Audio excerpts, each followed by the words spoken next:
ചോദ്യം ഇതാണ്: 14 മീറ്റർ ആരമുള്ള വൃത്താകൃതിയിലുള്ള ഒരു ഗ്രൗണ്ടിന് ചുറ്റും വേലി കെട്ടാൻ മീറ്ററിന് 50 രൂപ നിരക്കിൽ ആകെ എത്രയാകും? അപ്പോൾ നമ്മളോട് പറയുന്നുണ്ട് ആ ഗ്രൗണ്ടിൻ്റെ ഷേപ്പ് സർക്കുലർ ഷേപ്പാണ്. എന്ത് തന്നിട്ടുണ്ട്? ആരം തന്നിട്ടുണ്ട്, റേഡിയസ് തന്നിട്ടുണ്ട്, 14 മീറ്ററാണ്. അപ്പോൾ ഇതിന് ചുറ്റിനും വേലി കെട്ടുക എന്ന് പറഞ്ഞാൽ ഇതല്ലേ, നോക്കിയേ, ചുറ്റളവാണ് അവിടെ കാൽക്കുലേറ്റ് ചെയ്യേണ്ടത്.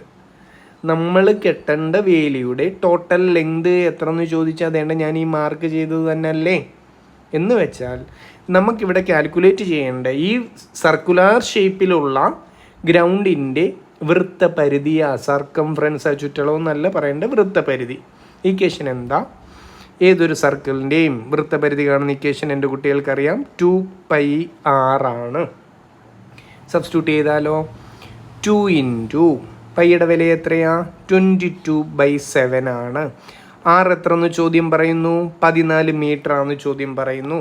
ഇനി ക്യാൻസലേഷൻ നോക്കാമല്ലോ. 7ഉം 14ഉം 2 വെച്ച് വെട്ടിക്കളയാം. അപ്പോൾ എന്താ കിട്ടുക? ആ ഗ്രൗണ്ടിൻ്റെ ചുറ്റളവ് എത്രയാണെന്ന് ചോദിച്ചാൽ 2 × 22 44, 44 × 2 88 മീറ്ററാണ് അതിൻ്റെ ചുറ്റളവെന്ന് മനസ്സിലായി. ഓക്കെ ആണോ? ഇനി എന്താ പറയുന്നത്? ചോദ്യത്തിൽ പറയുന്നത് വേലി കെട്ടാൻ 1 മീറ്ററിന് 50 രൂപയാണ് റേറ്റ്. അപ്പോൾ നമ്മൾ റേറ്റ് നോക്കാൻ പോവാം. 1 മീറ്ററിന് 50 രൂപയാണ്. നമുക്ക് കെട്ടേണ്ടത് 88 മീറ്ററാണ്. അപ്പോൾ എത്ര ആകുമെന്ന് കാണാൻ 88 × 50. ക്ലിയർ ആണോ എൻ്റെ കുട്ടികൾക്ക്? 88 × 5 440 ആണ്. ഒരു 0 കൂടി ഇട്ടാൽ പോരെ. അപ്പോൾ ആ ഗ്രൗണ്ടിന് ചുറ്റും വേലി കെട്ടാനുള്ള ആകെ ചിലവ് എത്ര എന്ന് ചോദിച്ചാൽ 4400 രൂപയാണ്. ഓക്കെ ആണോ എൻ്റെ കുട്ടികൾ? ശരി, താങ്ക് യു.